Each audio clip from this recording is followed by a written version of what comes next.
Hey, everybody, it's John Bell and Tom Hoyer with The Reset. Happy holidays from us to you. Hope everything's going great. Hope you're having fun with loved ones, family, friends, pets, etc. Tom and I are going to just have an informal chat. We're going to kind of, year-end tradition sort of thing. We're going to try making some predictions, what's going to happen in the new year. And then hopefully for the end of next year, we'll review this and see how many we got right and what we got wrong. But we're going to be bold and make some claims here on the show, and you can hold us accountable. That's right. Bold predictions indeed. And so bold, although that's somewhat cliched, but to differentiate The Reset, actually wrote them in bold to make sure that we're serious about this. That kind of looks like, Tom, that looks a little bit like a Donald Trump Sharpie kind of action there. It is, because at this point in my life, I don't want to be looking at a piece of paper with writing on it and thinking it's little tiny ants crawling all over the place. So I write it bold so that I can see it. And that is for your benefit, the viewer, as well. This is our inaugural predictions for 2026. I'm going to throw some in there that might be kind of fun. There's certainly going to be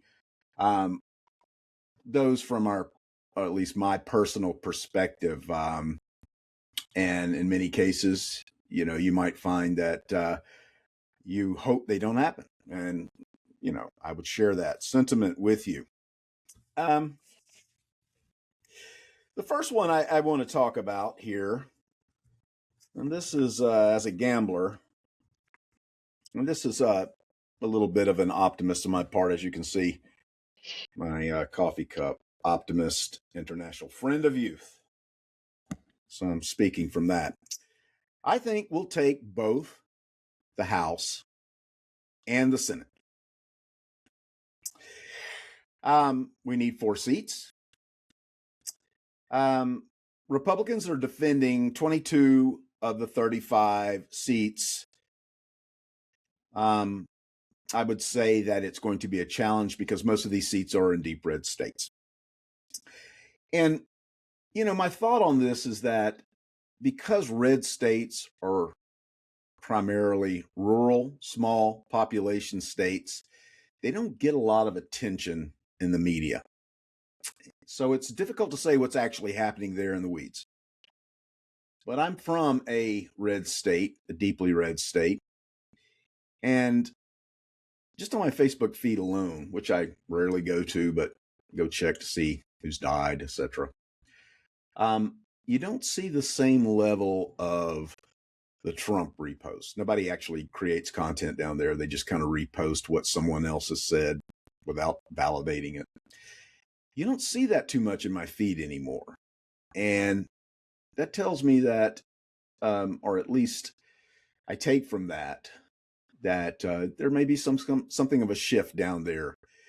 Hard to say. But in North Carolina, Tilson's retiring. Roy Cooper, the former governor who has a history of winning, is running. That could be a pickup. In Maine, Susan Collins, I feel may be at risk there to lose her seat to a Democrat. Of course, we favor Graham Plattner here. And want to try to support him. So I would say check him out if you haven't already. In Ohio, Sherrod Brown, as a former senator to take on the appointed John Husted. That could be a pickup. And of course, in Florida, even though that's a very difficult read down there, this is going to happen in March. The Rubio vacancy. We've got some candidates down there. Ashley Moody is the appointed senator there, but that could very well be something to watch here early in the year. So, and finally, in Texas, Cornyn holds a 2 to 6% advantage over the Democratic candidate, which is, whichever Democratic candidate, which I think is very vulnerable because I think, stepping back and looking at this thing, Trump is going to continue to create this scenario of just complete and total chaos. We don't know where he's going from a day-to-day basis. He's clearly in decline.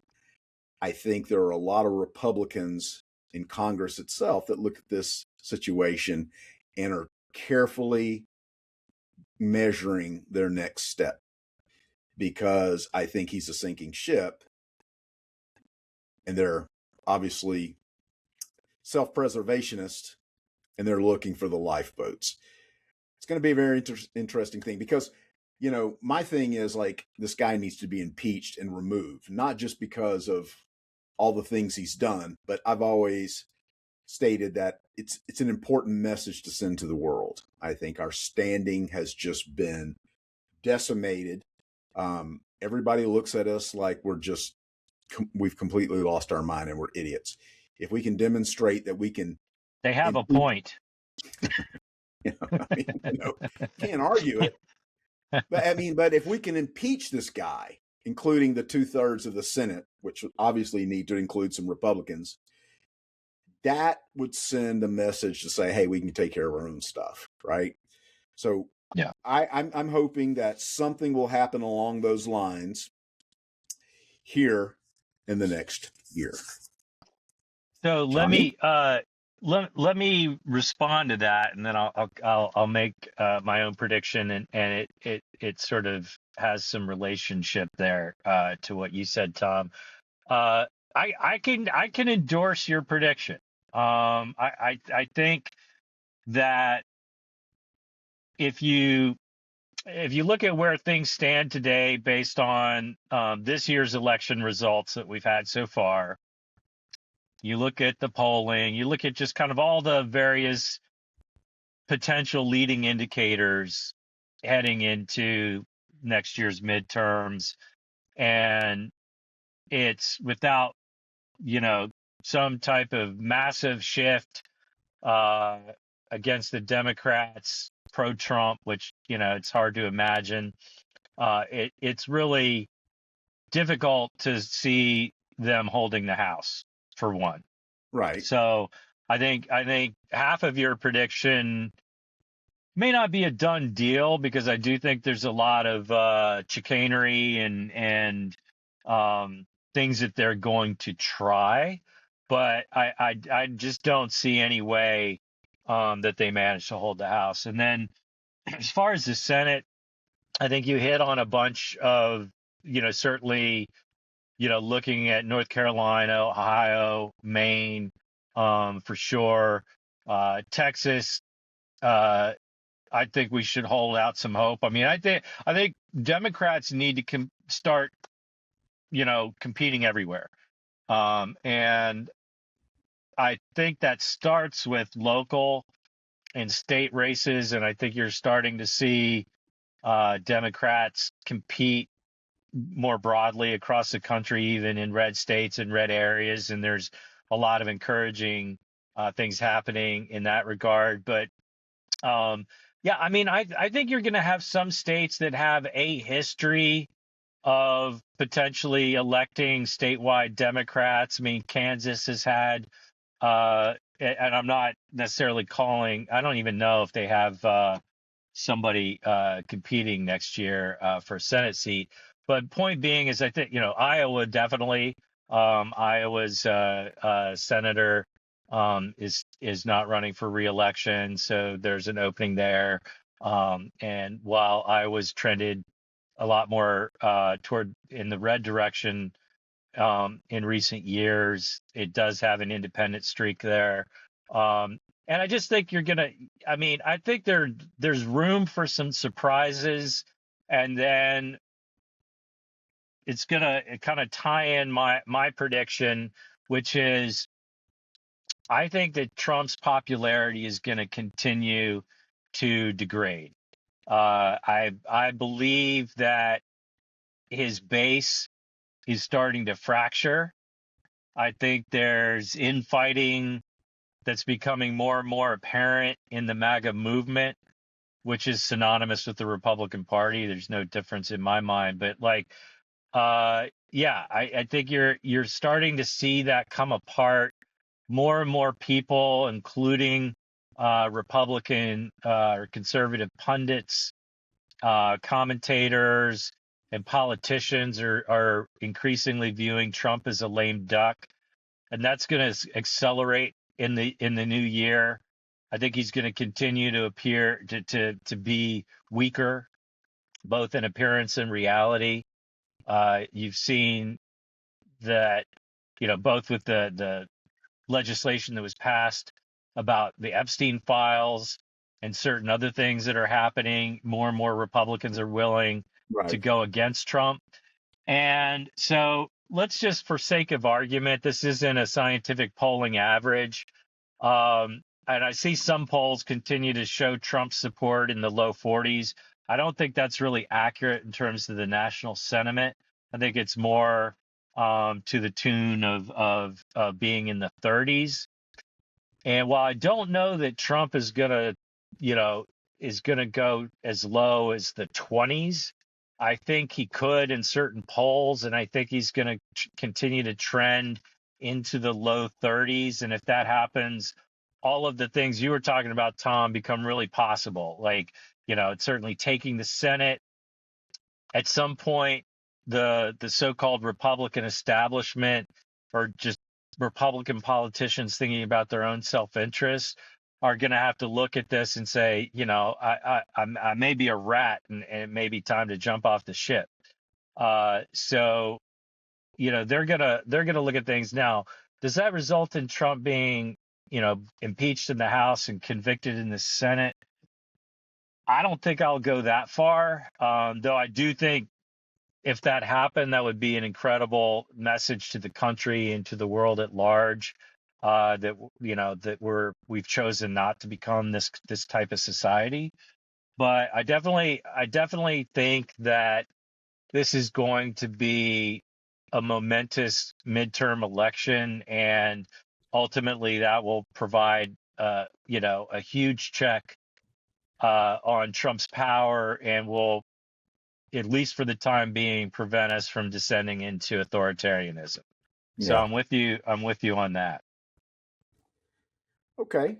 How about who's leaving in 2026? Here are my three. I think Bondi's out before warm weather returns. I think Chrissy Nome, the Ice Barbie, will be out before the end of this year, as well as Hegseth. I just think that these are roles that are under high scrutiny. It's a lot in the press. It's going to be increasingly difficult for them to, and I think there's something going on with Nome and Trump now that I don't think he's happy with her at all. And Yeah. those are my three picks that'll be leaving before 2026 in the cabinet. Yeah, I'm pretty much with you on that. I would throw in, yeah, I mean, well, let's go through those. Hegseth, I think it's really hard for me to come up with anything other than the fact that I know Trump didn't want to have a revolving door year one, uh, unlike his first term. So I think there's been a concerted effort to stick with the absolutely pathetic, terrible picks that they made. But I don't see what he brings to the table. He's unstable. He uh, he doesn't represent himself well. He doesn't acquit himself well in front of the camera. He sounds like an idiot, and someone that should not be leading our military. And the scuttlebutt is that he's extremely disliked pretty much across the board within the administration. So I definitely think Hegseth may go. Um, Ice Barbie, I mean, I love a cosplaying woman. Don't get me wrong, but no, not like that. She's a very bizarre individual, and by all the rumors surrounding her, I don't know what it is, whether it's her very well known affair going on with Corey Lewandowski, her right hand man, in more ways than one, apparently. Yeah, I don't think they're happy with her. Don't know what it's all about because it's not like Donald Trump is uh, you know worried about being ashamed of anything, but there's definitely some unrest there. What was your third one? It was Bondi, Christy Noem, Oh, Hicks. Bondi. Yeah, yeah. I mean, she's screwed up, all the Epstein, That's it. process in Yeah. more ways than you can count. On Right. one hand, she's trying not to release stuff that embarrasses Trump, but as the more they release and the more mistakes they made, like some of the documents, it's been really easy apparently to unredact them. Like they haven't properly digitally redacted these files, so like people Exactly. are like cutting and pasting them. They're like, oh, here's the full text and what happened. So there's more and more information that's embarrassing to Trump that is coming out.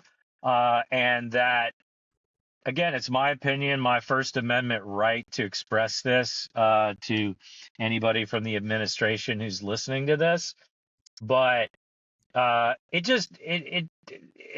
it kind of becomes impossible in my mind not to think that not only was Trump aware of all of this, like he was involved in at least some of the wrongdoing. I mean, there's just so many Photos. really incriminating facts and associations, and Ugh. I really do think that like they have hidden the worst of it. Um, a lot of the witness interviews, the 302 statements that have not been released, which are really where kind of the naming names would take place. I think that that's yet to come out, but it will come out. And I think that some of the victims are, even if they don't, they're going to stand up and go ahead and make accusations. Hmm. And so I think there's that. What's odd though is that like Bondi's bent over backwards. She's willing to do anything for Trump, go after his political enemies, but that doesn't always. I mean, at his core, Trump is not a loyal guy. Right. So there is a lot of there's a lot of noise around Bondi and people that aren't happy with her. Some people that I'd add to that list, which I think is probably, I think that's probably the top three, but I think they're getting very tired of Kash Patel, who is a fucking boob, a moron, a poser, a charlatan, and just a weird, bug-eyed freak in my book. But anyway, um, the reason I think Cash is on the list is that he's just making the administration look terrible. Right. Um, you know, he's running around in his FBI jet to private hunting trips, going to His see his girlfriend. 27-year-old country singer girlfriend. He's you know, he had to stand up for her and claim what an amazing American she is and how she's done more for this country. I'm like, what the fuck has she done for this country? But Right. anyway, he's embarrassing them that way. They're like the rank and file in the FBI, even though they trend conservative, it's clear that he's hated within the organization. He is despised within the organization. Every chance they have to leak stuff, like when Charlie Kirk was killed, he's like such a diva. He wouldn't get off the jet because he wanted a task force jacket so he could look cool. He was parading around, acting like he's doing law enforcement shit. And he wouldn't get off the airplane until and apparently the only one that they could get that to fit him was from a female agent, which I think is pretty funny. So he's wearing, and I have nothing against this. I sometimes parade around in women's clothing, but like I don't think that's what. I'm kidding, I don't. But I don't think that's the vibe. Cash is trying to give off. But anyway, so a female agent gave up her jacket, but then he still wouldn't get off the plane because he didn't have enough cool badges, like for the little Velcro spots on the arms. So they had to go find him some more badges and patches to make him look like he's a legitimate FBI guy, and a bunch of other stuff. Like he's just a boob. I mean, he's really a pathetic caricature. And so I think they're tiring of him. And also nobody else likes him. Like Bondi hates him. Yeah. Um, I think the knives are out. And I think that's true, like within the MAGA movement. Somebody that should be on the list, but I don't think is on the list because I think he's like one of probably, if you think about how many Americans are going to die because of this pathetic RFK. psychopath. Yeah, Yeah. RFK Jr. should be on the list, but I think he has something going in the conservative movement because of his anti-vax history and his just weird, you know, bizarre anti-science stance that's appealing to some of those people. But he's going to kill a lot of people. He's already killed a lot of people uh, uh, in by limiting access to vaccines, uh, you know, uh, undermining the entire health organization, the whole health infrastructure of the country. He's set research back, in some cases, maybe years, even decades. So he's a dangerous, dangerous man who should have never had the job. But I don't think I don't see him going. No. Of course, who knows? He's such a freak that he could end up doing something that, Trump or the administration finds incredibly embarrassing at some point. But as it stands, like he would be on my list, but I think he's safe for now. Um, and yeah, but I do think there's going to be some significant turnover, and it'll be interesting to see how that plays out. Um, Right. yeah, Yeah. I mean, we just don't know how Trump responds the more desperate he becomes. As we get closer to the election, it will be interesting, but it'll be very unsettling. I just think there's going to be a lot of things that are going to make history, and we're just going to have to basically make sure that we're ever vigilant. I mean, I think this guy is definitely going to try to lean on it, and could get ugly. yeah, I agree. Yeah, my prediction is pain. Um, that's kind of like the old Rocky movie. Pain and more pain. I think you're right. I think there are gonna be things that happen uh, that, I mean, some of which we kind of anticipate. Uh, I do think there's a good chance that they'll try to invoke the Insurrection Act, and do things like deploy military.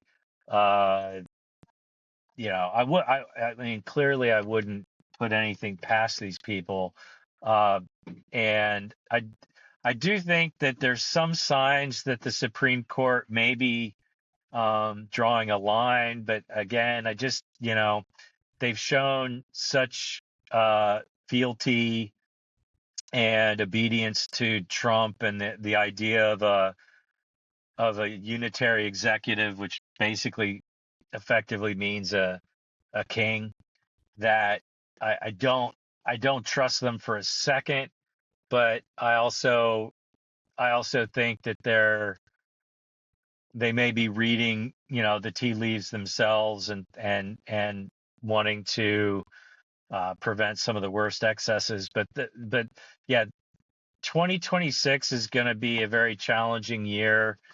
I mean, you saw what Trump was willing to do uh, in reaction to the 2020 election where he lost.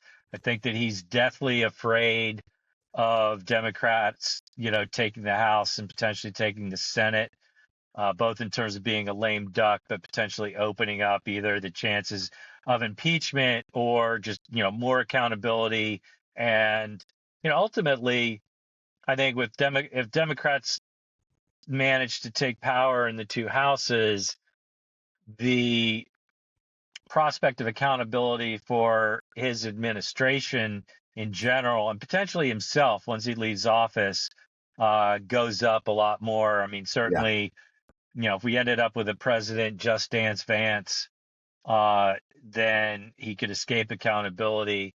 But the likelihood of that, I think, is very low if they don't manage to cheat in the midterms successfully. So I agree. I think that 2026 is going to be exceptionally difficult. And another prediction that I have along those lines is I think that the economy is going to continue to get worse.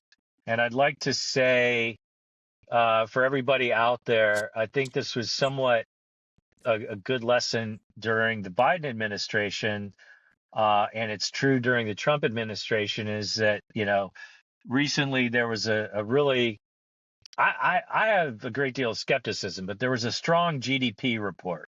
So for the prior quarter, Yes. supposedly GDP rose by 4.3%. Now, they fired the head of the Bureau of Labor Statistics. Right. And I know they're willing to lie, cheat, and steal in every aspect of their lives. They're willing to, lie to the American people ad nauseum and to steal our tax money. So I wouldn't put it past them to try to cheat on the numbers. But even like, let's accept at face value the 4.3%. About half of that is because of investment in AI, In AI. which is not benefiting anybody other than the tech oligarchs That's correct. right now, or people that are invested in those companies. And so that brings it down, to in the low twos. And I also think that there's a lot of that is consumption by the top 50% in the economy or the top That's right. 10%, but it's people with money that are Right. still have, the ability and the willingness to buy. I think if you look at a lot of other indicators, I think the economy is going to continue to tank in 2026. I think unemployment is going to continue to go up to, unsustainable levels. I think that inflation is going to continue to go up. The Supreme Court may bail them out and rule his tariffs unlawful, but they've already got some workarounds that are probably illegal as well. But they're gonna try to continue their tariff regime against all better advice and economic sanity. And I just think that all their decision making is driven on grift and graft and what can they make out of a particular deal. Right. um it's not about how do we grow the economy, how do we do it sustainably, how do we make sure that whatever growth does happen in the economy happens broadly and benefits the most people. So that's not part of their calculus. So I just think that uh at least from the perspective of regular people in the middle class and the working class, things are just going to continue to be unaffordable, and joblessness is going to go up. And Yep. at the same time, they're continuing to try to take away benefits or any aspects of the social safety net. So, and it's going to be felt more and more by a broader cross section of the population. And ultimately, I think that that impacts, that goes back to, I think, the softening in the MAGA base, because you have people, whether it's, people that rely on SNAP, or they rely on Medicaid, or they live in rural areas where hospitals and health clinics are being, essentially forced to shut down because of the big, ugly, horrible bill that they passed and the tax cuts to billionaires. So I think the economic situation is just going to continue to trend negatively, which I think it's going to self-reinforce the opportunity in the midterms to have a big wave election. So unfortunately, maybe it has to get worse before things get better. Well, yeah, that's exactly my thought as well. I think for my next prediction that we're going to have increased unemployment, Yes. and AI is rapidly integrating with everything that we do. It's going to continue to displace workers. That has a ripple effect throughout the economy. Uh, Yeah. once, And yeah, one thing, Tom, I want to highlight there, because I agree with you.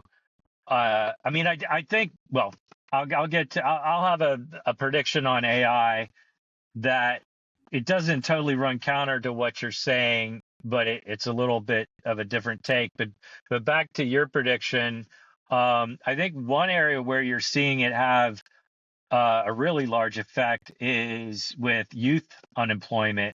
Um, because I think even though some of the jobs haven't necessarily been automated yet, I think companies are really hesitant to hire for entry level positions because they do think that there'll be more opportunities to automate people out of those jobs sooner rather than later. So they're holding back on hiring, and you're that's right. seeing that reflected. Like, I think the youth unemployment, or entry level unemployment is double, probably even triple Yeah, that of other I've heard parts of it's the around economy. 10% now. Yeah, Yeah.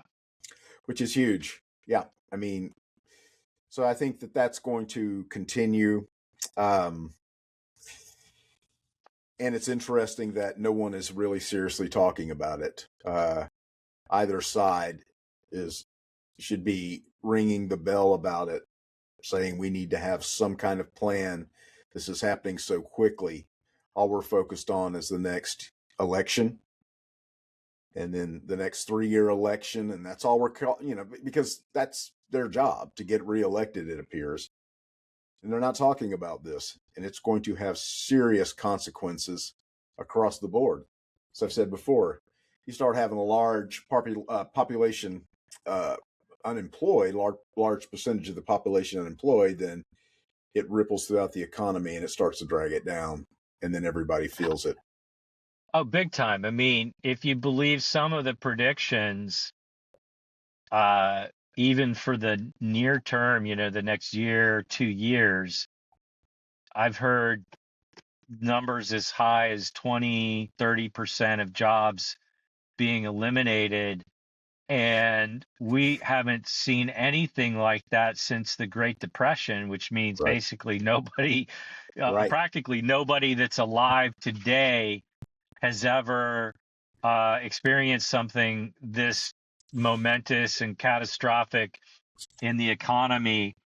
And I was thinking about this the other day, that, like, I can't recall any time that, whether it was in response to manufacturing jobs being offshore because of NAFTA and other free trade deals, or other uh, transitions and disruptions in the economy, the idea that we don't have a plan in place and that we're just leaving it up to business leaders to come up with a solution is scary as can be. Because first of all, when they talk about retraining and reskilling, it's a bunch of hot air. It's a bunch of It bullshit. always has been. It Yeah. always has been. Like, they don't, like, even if they had good intentions, it's not effective. And there's not, like, if you do away with 50 million jobs on one hand,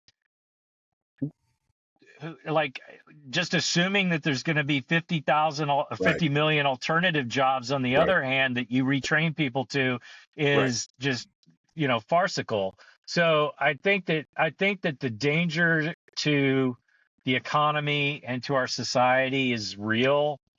And because we have a lawless uh, a regime that is just there with their hand out trying to take the VIG and operate like a bunch of mafia dons. Right. They don't care. Like if Nvidia or Elon Musk or whoever it happens to be is willing to stroke them a check or cut them in on some type of deal or side deal and make them money, they're going to let them do whatever it is that they want to do. And they're doing it across the board. They're doing it with petroleum companies. They're doing it in tech and AI, social media, traditional media, you name it. They're letting these guys consolidate and move us in a direction where, at a bare minimum, we should be having a national debate about what are the ramifications. Do we want to do this as a society? And we need to stop letting these billionaires decide our future for us. Right. Like these are not, they don't give a shit about society, man. Like that's not part of their calculus. They're trying to figure out how to make their next billion, or how do I, like, they are so empty, inside, that I guarantee you, like, they look at Elon Musk and they're like, oh, well, he might be the next trillionaire. Well, how can I Billionaire. beat him? Because I want to Right. be the next trillionaire. Correct. And it's Yes. like, and nobody's questioning, like, well, what does that mean for everybody? And is that even something that should be able to happen? And, so this, like, okay, so I've got a prediction on this, Tom, and it's not going to totally stop the AI train, but it is, I think I'm willing to make the prediction now. A lot of people have talked about it, and I tend to agree. So I'm going to say that there's going to be a serious correction in the AI market. Like, there's a bubble there. I think it's going to burst at some point next year. It's going to have more of an impact really on the stock market than anything else. But I think there's going to be a big correction in terms of the amount of investment that's going into AI. But it's not going to stop, AI from being No. developed, Right. but it is going to impact a lot of people. Some of them are actually innocent, that have, their retirement fund may have investments in some of these companies, whether it's AWS and Amazon or Microsoft or Nvidia or some of these tech companies, because a lot of the deals that they are doing are very circular. Right. And so they're, That's right. you know, Yeah. there's a lot of bullshit going on. A lot of this happened during, and I was in the tech sector at the time, back when we had the tech crash in the early 2000s. And to me, it's very reminiscent of that. Like, anybody with AI in their name is getting money, but like, you're starting to see signs, like in the bond market, it's all of a sudden becoming very expensive for these companies to get follow-on financing for a lot of the AI infrastructure. And then the credit default swaps that protect bondholders in case these guys go belly up, that's becoming very expensive. So Yeah.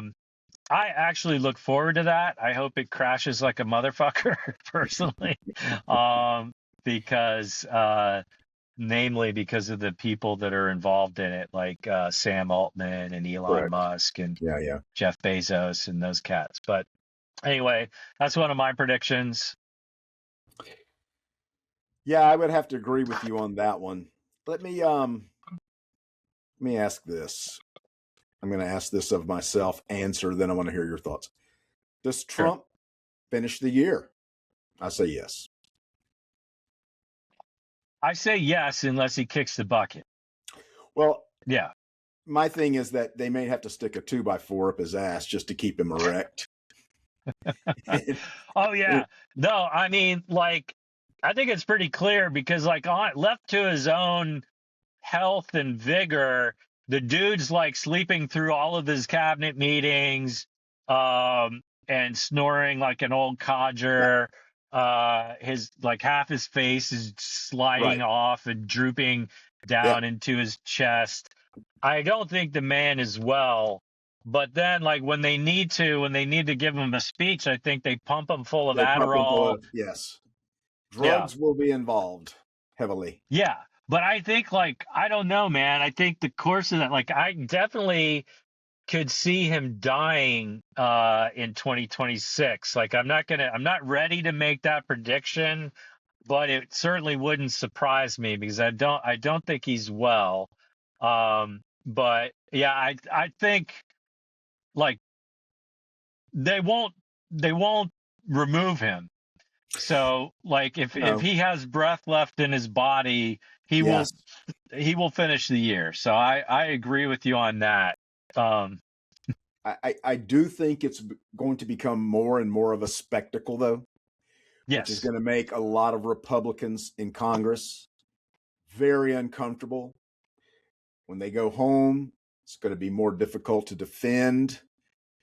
You know, what is going on with this guy? What are you going to do about it? Why are you still supporting him when he's plainly demented? So it's going to be an interesting thing. I do think he makes it to the finish line a year from now, but I think he's going to be severely compromised. And I think with that comes some severe consequences for his party and his enablers. I do. I think Yeah, that's I going to be a agree. big play in it, a big, big play in it.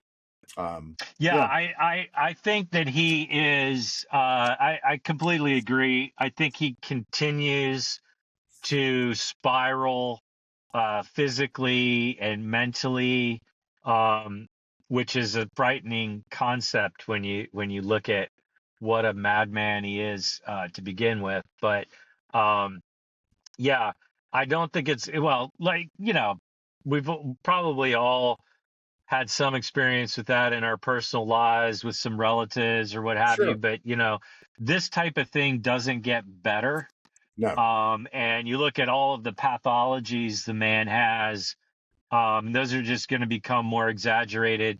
I do think, like, getting a little further out from 2026 and a little more sort of into the conspiracy weeds, uh, I I can kind of envision um, Vance and a group of like the ones who want to cement the MAGA authoritarian techno king dictatorship that they want. I could see an internal coup against Trump, but not next year, yeah, unless things get really, really bad. But I think before the end of his term, I could, because I don't think that Vance, certainly not Rubio, who's a pathetic shell of a human being and a weak and horrible person. he's I no don't think chance. that. Yeah, I don't think they had like. I don't think any of them could win. I mean, just picking a straw man candidate on the Democratic side, just because he's the front runner now. But like, I think Gavin Newsom would just kill either one of them or anyone right now that they might want to put up. So I think one of those weasels, probably Vance, makes some kind of move to try to oust Trump or push him to the side and take power, and then try not to give up power in going into 2028. That's my conspiracy theory for Yeah, no, the longer term. I follow that. I feel the same way. Sometimes I wonder if I'm actually being rational or am I just following the plot of a movie. But yeah, I think he makes it through this year, 2026, I should say. Yeah. And then after that, tune in, tune in next year at this Yeah, time to I see. mean, like, who would have thought, like, I mean, like, I don't think you can be too outlandish or ridiculous, because the truth is, who would have thought that we would be where we are? Who would have thought that we would have alienated all of our Yeah. trusted allies that we've developed really over the last century, but certainly, post World War II, the last 50 plus years. Well, I say 50 plus, 70, 80 plus years.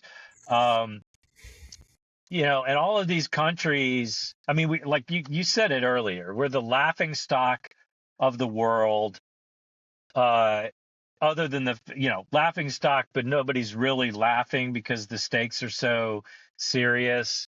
And we've become untrustworthy. They're withholding intelligence. They're making changes to who they're going to buy their weapons from, who their real allies are, who they can count on, not just militarily but economically. You've got Canada that, probably to their own benefit, but now Canada's making massive investments in their own Right. economic future, which is probably good for Canada, bad for us. Right. They're making changes to who their trading partners are going to be, Yeah. you know, and so, yeah, I mean, yeah. So I guess, along those lines, I guess my prediction is that we continue to, uh, we continue to, undermine our superpower status, in 2026. Um, and I don't know exactly how that's going to manifest, but I think 2026 is going to be a year of a lot of unpleasant surprises and things, that start to manifest because of the just terrible leadership and the lack of values, in this lawless and rogue regime that we have in place right now. Well, no doubt about that. Yep. Well, let me ask you just one now. What do you think? You think we'll see boots on the ground in Venezuela?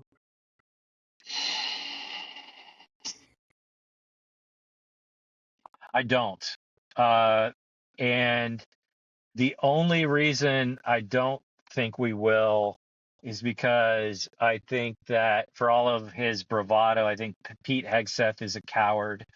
I think Donald Trump is a coward. Donald Trump, in his core persona, which is wrapped up in all of this, all this web of lies and um, you know, fake story that he's built around himself, is a sniveling little child.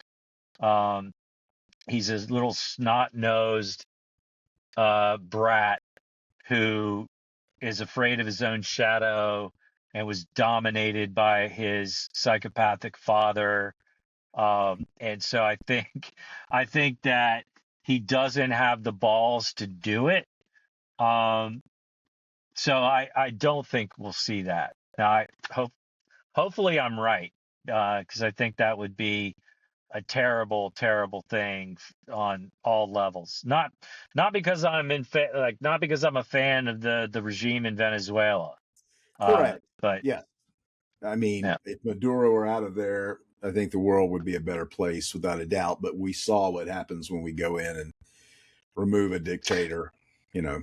yeah, yeah. It's always a disaster, and because Congress, which is a whole separate topic, but because Congress for decades now has totally abdicated its responsibility to, be the uh, to control whether or not we go to war. Um, it has allowed American presidents to get involved in all kinds of military adventurism and wars that, don't start out being called wars, but they're wars. Correct. And the fact that Congress is not involved means that they're all put on the credit card. Right. So I think, like, if we go into war in Venezuela, you're talking about, like, if it's a full-fledged ground war, you're talking another trillion, $2 trillion that gets put on the country's credit card for nothing other than to further enrich companies that we need to actually Tax kill. them. Like, we need like Exxon, Chevron, yeah, BP, all of these big petroleum companies that are killing the planet, uh, buying off politicians, doing all these terrible things. They need to be put out of business, not given access to, the world's largest oil reserves. But yeah, that's exactly who's pushing the war. yeah. That's exactly what it is. Exactly. Yeah, And for the yeah, it's record, about I've gone. For the record, I say no boots. I agree. okay. Um, Well, let's was hope we're really both right. undecided. Was really undecided because I think there's that element of just who knows, you know. I don't think it's impossible because I mean, Right. like literally, I do think they want to do it. Like if there wasn't a big downside to it, I mean, I think if they do it, I don't think it'll have the rallying effect No, no, no. that the Gulf War did because initially, the terrorist attack Correct. resulted in W's popularity shooting up, and Sure. then we know what happened from there. I think an unprovoked ground, full out war in South America would be immensely unpopular. It goes counter to everything. But then again, like Trump is breaking his promises on everything else. So he promised to be the peace president. Um, so I don't think it's impossible, but yeah, I think like looking at what's realistic, I say no, but who knows? Who knows, man? All Yeah. right. Coming to the top of the hour, I just want to give some personal predictions, maybe observations more than anything else. I used to be a big sports fan, watched it all the time, football, uh, primarily college football. I just continue to care less and less about sports. I think it is a sedative that has been used to basically distract us from the real stuff. Not necessarily maliciously, but I think too many people focus on distractions like sports and it keeps their eye off the real important issues.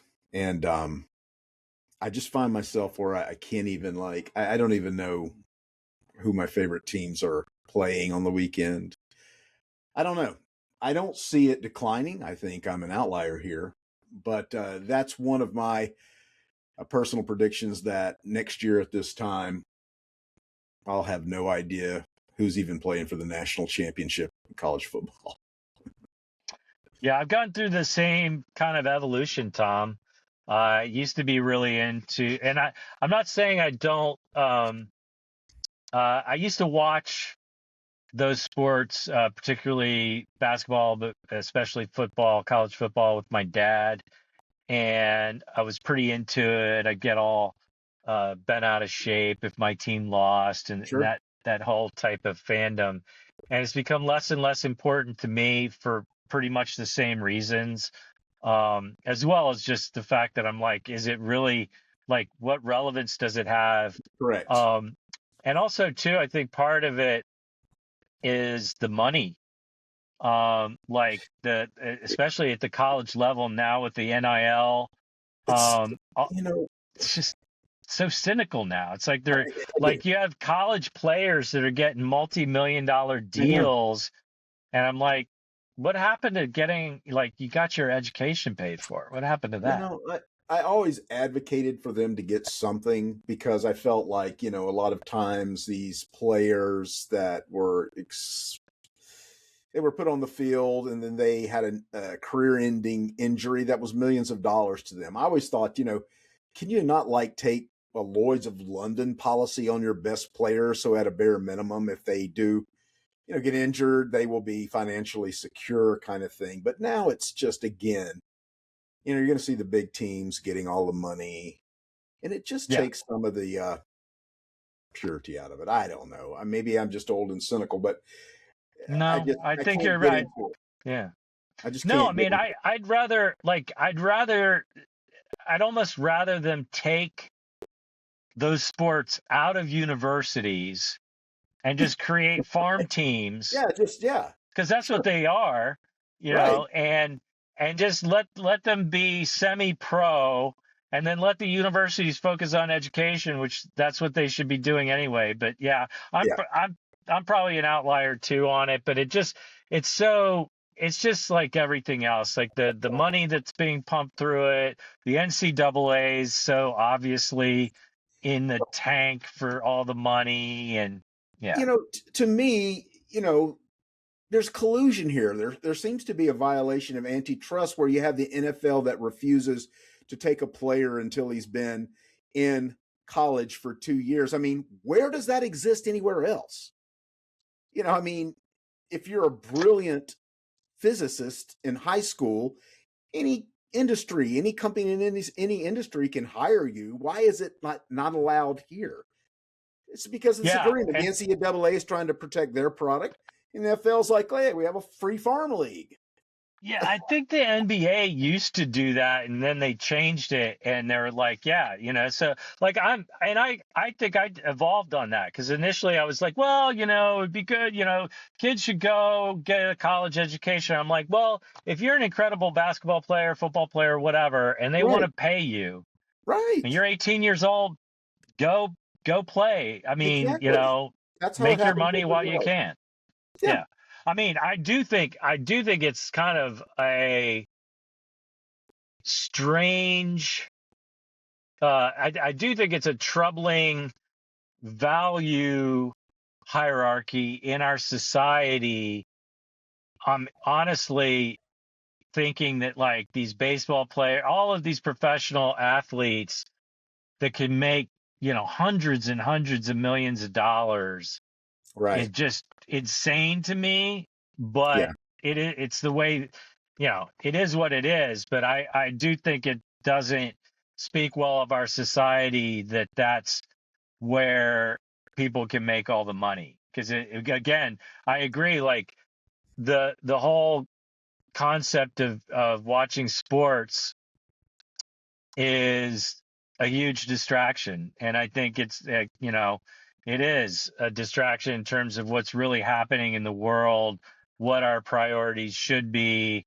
But yeah, I yeah. I mean, my thought is if I want to like run this against the CEO compensation packages, we pay professional athletes that can perform and deliver the result we want as an audience because they're entertainers in the end. Well, there's only a handful of people on the planet that can do that. So I think, their compensation is set based against the scarcity model. The CEO model, however, the CEOs that I've worked under in major corporations, I would think that in the state of one state, like Florida alone, there would be at least 100,000 people that could do as good, if not better, a job than the CEO that I worked under at a big telephone company. That is cronyism. That's rent seeking. They're paying themselves that because they can, right? That's it.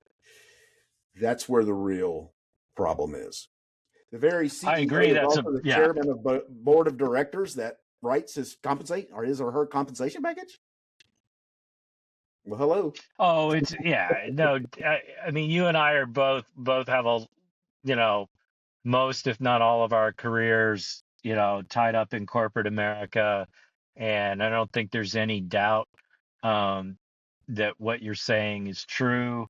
I think despite some of the reforms that have happened, um, back, I still, I'm dating myself, but like I actually worked for WorldCom back when they had their huge, accounting Bernie, scandal. So Bernie like back Ebbers. in the world, yeah, Bernie, I had to go give presentations to Bernie Ebbers personally, No kidding.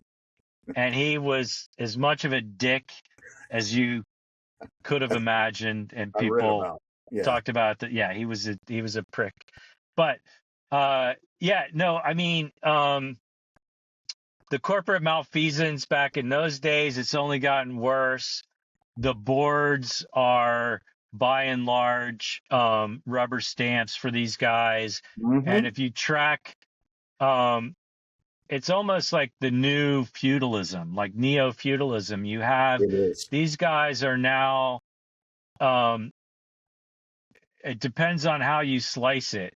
But in the more extreme cases, you had probably back, post like post World War II, as we were, recovering from the Great Depression and things started booming, you had CEOs who were making 20 or 30 times that of an Mm-hmm. average worker. And while the average number might be somewhere around 3, 4, 500, when you actually look at the more extreme cases, they're now making 8, 900 times that of a basic worker. And it's unconscionable. It They is. don't deserve it. There's it is rent seeking. It is simply because they can get away with it, Yeah. and because you know that again, I think part of this is our society. We're saying, like we've said as a society, that it's okay, and that we look up to these guys and we're That's like, right. well, he makes 100 million a I know. year, so he must be incredible. And it's I know. no, it's because the boards are in Mm. his pocket. Yeah. It's because we've structured corporations so that the only responsibility they have are to shareholders, and they're Correct. cheating. Like, Correct. trust me, when the C level is making that much money, they're cheating shareholders too. Correct. Correct. And Yep. yeah, it is a racket, man. It is a huge racket. We need to completely overhaul not just corporate governance. We need to change the way that we charter corporations in this country, and we need to make it so that labor has a seat at the table.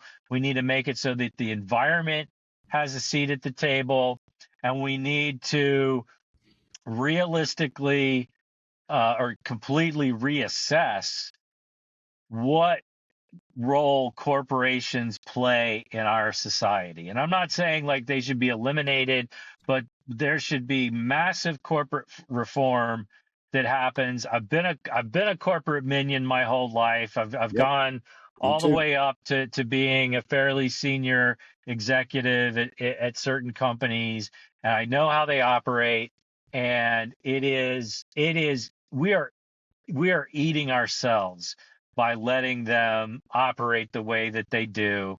It is honestly, it's a crime, Yeah. and we're doing it to ourselves. We could do so much better.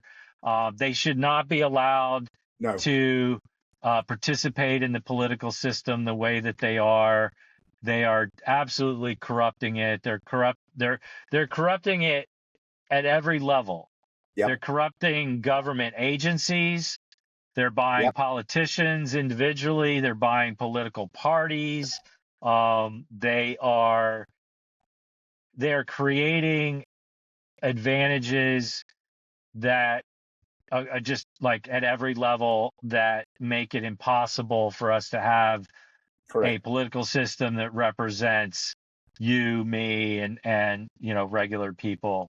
And that's why we've got the unequal That's correct. outcomes that we've That's got. correct. So I'm with you on that. You hit a nerve, obviously, Well, I mean, but it, it is what it is. It's time, yeah, the message here is always, everyone should know if you're watching, the underlying theme here is to wake everybody else up to this blatant wrongdoings. I mean, there's no way to say it. Like, we could be by far the greatest example of how you should have a living place, a country, whatever you may want to call it.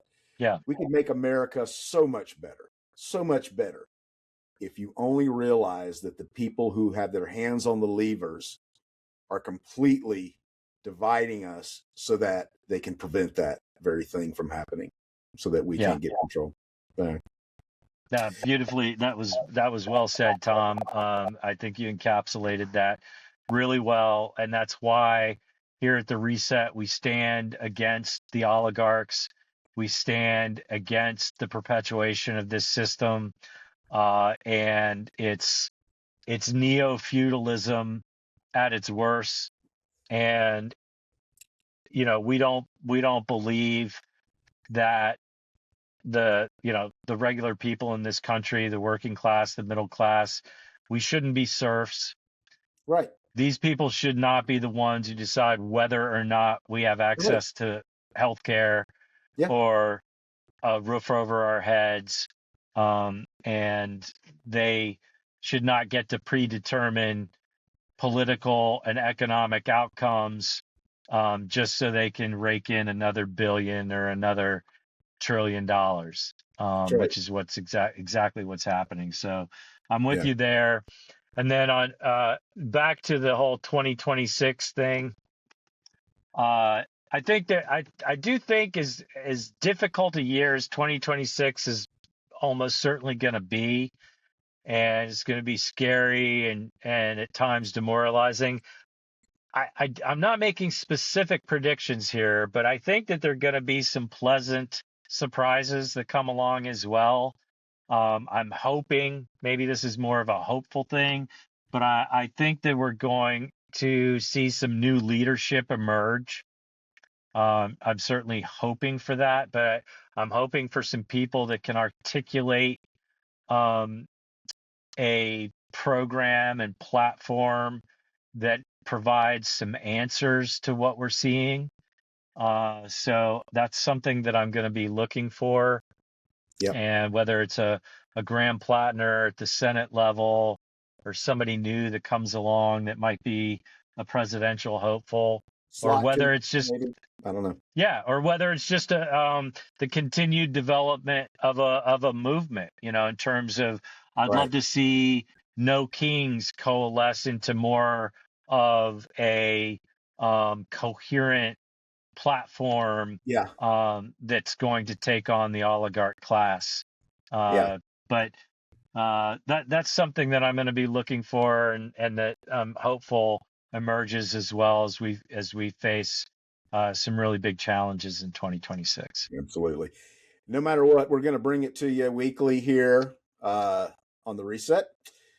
John and I totally plan to move forward in 2026. So if you could kindly like us, subscribe to the channel, that'd be great. We'd really appreciate it. John, do you have anything else? No, I appreciate that plug. We want to keep bringing you meaningful content, lively discussion about what's happening in the country, and we're gonna continue to invest our time and money into building out this channel. And again, anything you can do to support us will be greatly appreciated. All right. Yep. Very much so. Well, thanks, everybody. We'll see you next week. Have a good one. Take care. Bye.